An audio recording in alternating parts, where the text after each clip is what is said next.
Assalamualaikum warahmatullahi wabarakatuh, teman-teman pecinta sejarah. Hari ini kita akan masuk ke kisah atau rangkaian cerita kronologi sejarah. Kali ini kita akan masuk ke tahun 583 Masehi. Ada 4 peristiwa penting yang terjadi pada tahun ini. Yang pertama adalah dari dunia Islam dan 3 lainnya dari luar dunia Islam. Dari dunia Islam, kejadian ini sangat-sangat terkenal bagi kita, terutama seorang muslim, yaitu perjalanan jauh yang dilakukan Abu Thalib dalam perniagaan ke Syam dengan membawa Muhammad kecil Sallallahu Alaihi Wasallam. Kejadian yang kedua adalah adanya kebakaran besar di Konstantinopel dan gempa bumi juga di kota tersebut. Dan yang ketiga adanya perebutan benteng-benteng Romawi Timur di sepanjang Danube oleh bangsa Afar dari tangan Eurasian. Mereka mencapai tembok Konstantinopel. Dan teman-teman pecinta sejarah, inilah kronologi sejarah lengkap tahun 583 Masehi. Kita bahas dari kejadian pertama dulu ya, yaitu berangkatnya Abu Thalib bersama kafilah dagang ke negeri Syam dengan membawa Muhammad SAW yang saat itu usianya masih kecil. Banyak riwayat yang mengatakan bahwa kepergian Rasulullah SAW ikut mendampingi pamannya itu adalah kehendak beliau sendiri. Sementara Abu Thalib yang memang sangat sayang kepada Rasulullah SAW tidak tega untuk menolak keinginan beliau. Sehingga pada waktu itu, ketika usia Rasulullah mencapai 12 tahun, ikutlah Rasulullah berniaga ke Syam dengan kafilah dagang Abu Thalib. Tatkala kafilah dagang sampai di Busra, Syam di bagian selatan, mereka dijamu oleh pendeta atau rahib Buhairah. Buhairah melihat ada tanda-tanda kenabian pada diri anak kecil tersebut. Dan ketika melihat kafilah dagang Abu Thalib lewat di depan gerejanya, Buhairah keluar menyambut mereka dan berbaur dengan rombongan tersebut, lalu berusaha menghampiri Muhammad.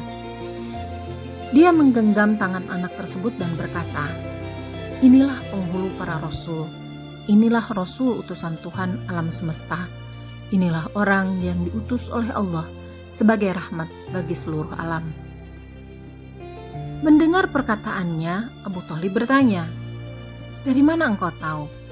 Buhairah menjawab, "Sungguh, ketika kalian mulai mendekati Aqabah, semua batu dan pepohonan bersujud, merunduk. Padahal batu dan pohon tidak akan bersujud kecuali di situ ada seorang nabi.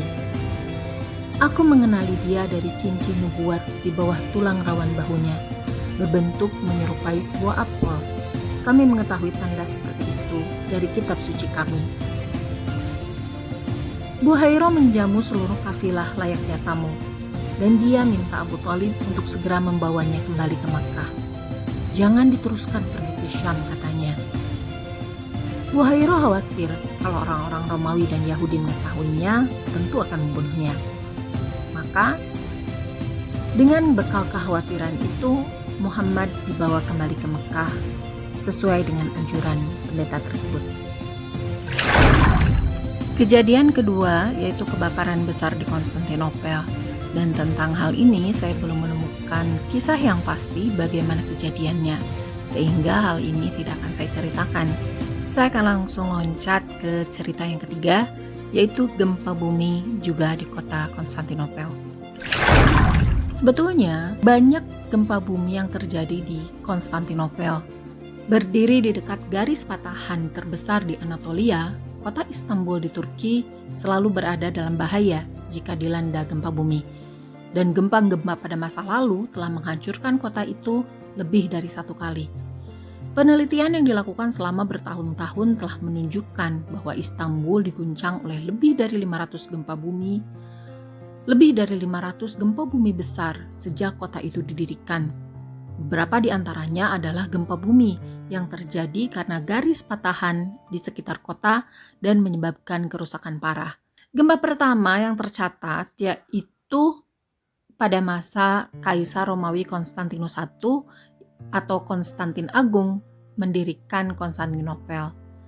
Pada tahun 342 Sebuah gempa bumi besar terjadi di sebelah timur kota itu, tetapi tidak menyebabkan banyak kerusakan. Berikutnya pada 24 Agustus 358, gempa bumi meruntuhkan Izmit, juga memerangi kota kuno Konstantinopel. Gempa bumi juga melanda Konstantinopel tahun 402, 412, 417, 423, 437, dan 442, menyebabkan kerusakan yang cukup besar pada kota tersebut meskipun tidak sebesar pada tahun 358. Kota ini terus-menerus diguncang gempa pada tahun 450, 477, 487, 425, dan 433. Gempa yang melanda kota Konstantinopel pada 16 Agustus 542 terhitung sangat besar. Banyak rumah, tembok kota, dan patung hancur dan ribuan orang meninggal. Kerusakan yang disebabkan oleh gempa bumi pada tanggal 7 Mei 558 setelah gempa bumi 546 dan 557 sangat besar. Kubah Hagia Sophia runtuh dan ribuan rumah runtuh. Setelah gempa bumi pada tahun 583 dan 611, Konstantinopel bebas gempa untuk waktu yang lama. Hampir 130 tahun kemudian, yaitu pada tanggal 26 Oktober 740, kembali kota ini dilanda gempa besar. Setelah itu gempa terjadi pada tahun-tahun berikutnya, yaitu 780, 790, 860, 866, 869, 989, dan 1010. Kota ini juga dihancurkan oleh dua gempa bumi pada 13 Agustus 1032 dan 6 Maret 1033 berturut-turut. Daily Sabah mencatat gempa bumi pada tahun 1042 dan 1064 juga melanda Konstantinopel. Lalu pada tahun 1 Maret 1202 terjadi gempa bumi di kota tersebut yang menyebabkan lantai di depan tempat tidur Kaisar Bizantium retak terbuka dan kepala Kasim jatuh ke lubang tersebut. Gempa bumi dahsyat juga terjadi pada 11 Maret 1231. Kota dan tembok kota rusak. Lalu pada tanggal 1 Juni 1296, 7 tahun setelah gempa pada tahun 1289 yang tidak terlalu besar, pada tanggal 1 Juni 1296, gempa besar melanda Istanbul pada malam hari. Para sejarawan menulis bahwa Istanbul diratakan dengan tanah pada gempa 1296 ini. Rumah, istana, gereja, dan tembok kota hancur. Banjir terjadi dan gempa susulan berlanjut selama 2 bulan. Bizantium hidup dalam beberapa hari yang menakutkan. Kemudian dilanda kembali pada Januari 1303, seperti gempa yang terjadi pada saat menunjukkan Athanasius I sebagai patriark. Untuk kedua kalinya, kabar mulai beredar dari orang-orang religius yang mengatakan bahwa sang patriark kurang saleh sehingga wilayahnya diberi bencana. Gempa bumi selanjutnya tahun 1332 menghancurkan banyak rumah dan gereja beserta patung-patungnya.